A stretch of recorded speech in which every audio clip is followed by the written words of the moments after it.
तुमको कैसे मालूम है कि बच्चा गिरा? ये तुम कैसे जान रही हो इस चीज को? मेरे पे मत पड़ो, नहीं तो निचोड़ कर रख देंगे। 6 महीना का बच्चा गिराई है, लाइटमैन के साथ कॉम्प्रोमाइज की है, फलाना की है, ढिमका की है, अभिषेक गोलू के साथ ये की है, वो की है। हर वक्त मेरी माँ मेरे साथ चलती है। और क्या तुम बोली घूमने को? तुम्हारे को भी तो घींच ही रही है कि उसकी माँ की है। जब तुम्हारी माँ का ऑपरेशन हुआ था तो छोटू छलिया ही कराए थे ना। जब तुम्हारे पापा का रीढ़ का ऑपरेशन हुआ था तो छोटू छलिया ही कराए थे ना।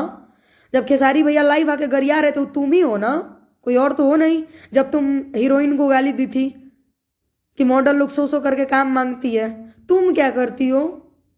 तुमसे जानना चाहेंगे, तुम क्या हो? सिंगर हो?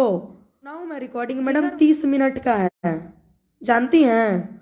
हमको अगर कोई पुख्ता सबूत ना मिले ना बेटा जी, तो हम किसी के बारे में नहीं बोलते हैं। अभी जो क्लिप देखे उसमें तान्या झा एवं बेबी काजल, इन दोनों का भोजपुरी इंडस्ट्री में बहुत दिनों से लड़ाई चल रहा है। लेकिन इस तरह का लड़ाई भोजपुरी इंडस्ट्री में खास करके ऐसे कलाकारों को शोभा नहीं देता। मेरा इन दोनों से दरख्वास्त है कि ऐसा न करें। इसमें आपका क्या राय है कमेंट बॉक्स पे हमें जरूर बताएं। चैनल पे नए हैं तो चैनल को सब्सक्राइब जरूर कर लें। मिलते हैं नेक्स्ट वीडियो।